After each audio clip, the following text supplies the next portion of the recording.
When a person is diagnosed with HIV, it can become their identity. I found out it doesn't have to be that way. Well, I grew up in an incredible Christian home. My parents loved Jesus, and I understood about Jesus, but I didn't let the relationship grow. And so the compromise began to settle in. I began to dabble into everything that was available.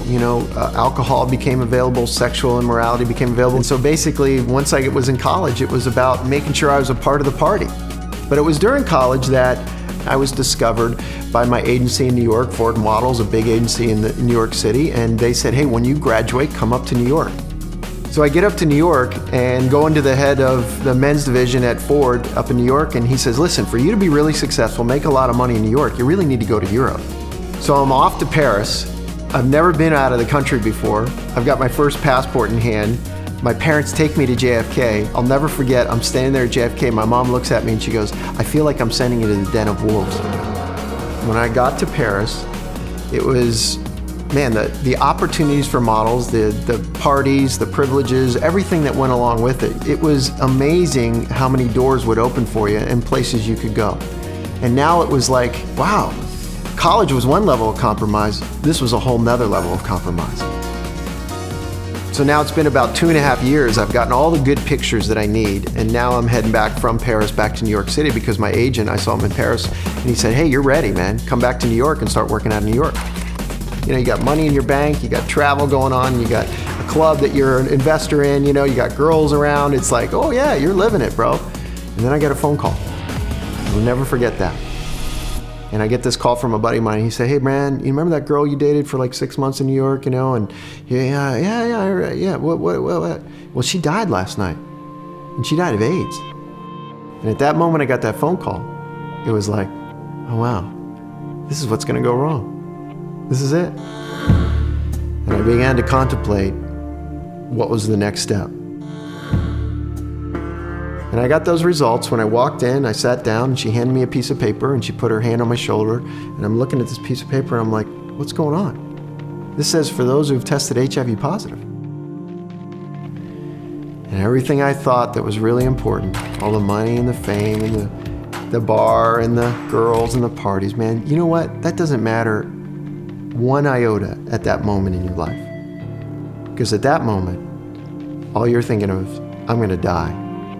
That's it. And what's gonna happen when I die?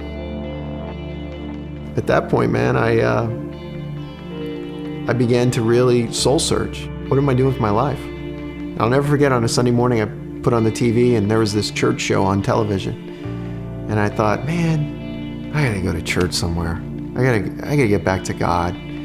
And I know that's kind of like a cop-out for a lot of people. Oh yeah, you face devastation, now you get back to God. But the bottom line is, I felt like I was gonna meet him pretty quickly. And I called up an old buddy of mine. I said, hey, you're going to church? And he was kind of shocked to hear from me and said, yeah, well, you can ride with us. He takes me up to church. And it was that day that I really experienced what it was like to have a relationship with Jesus Christ, because I saw people who really loved God. It was as if God removed the judgment from my eyes and said, you see, they love me and they have a relationship with me. You never did.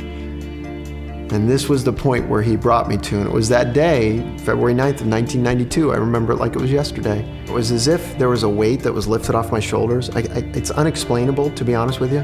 But I really felt like at that moment, it was like, wow, you know what? Everything's gonna be cool. As a Christian, I had a passion for wanting to try to set up Bible studies and wherever it might be. And people are going, oh, I know somebody like you. And they'd name people's names. And the only name I could remember is some girl named Ashleigh. And sure enough, she had just got done praying that God would bring somebody into her life to help her set up Bible studies. Somebody into Munich, into the city, to help me with the Bible studies. On that first night when we met, he told me the whole story about how he had contracted the virus, and he looked at me and he said, and now I'm gonna go and I'm gonna make a videotape. I was actually gonna invite all my model friends and all the agents and everybody, and they were gonna come to my funeral, and then they were gonna watch my testimony on the video screen, and everybody was gonna get saved. And it was like, Ash looked at me and she goes, you could be healed of that, or you may already be healed of that, but your life's your testimony, Greg, not your death. And God really challenged me of, what are you doing with your life? We ended up moving back to New York, got married. enjoying the business, living in New York, traveling the world, and then just really felt compelled that God wanted us to be down in Florida, not really knowing what God had in store for us. I'd say it all sums up with one word: hope. You know, I went from despair to hope.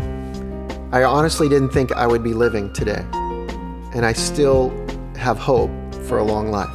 I really do. Wow, there really is nothing impossible with God. Yeah, I really believe that. There's nothing impossible with God.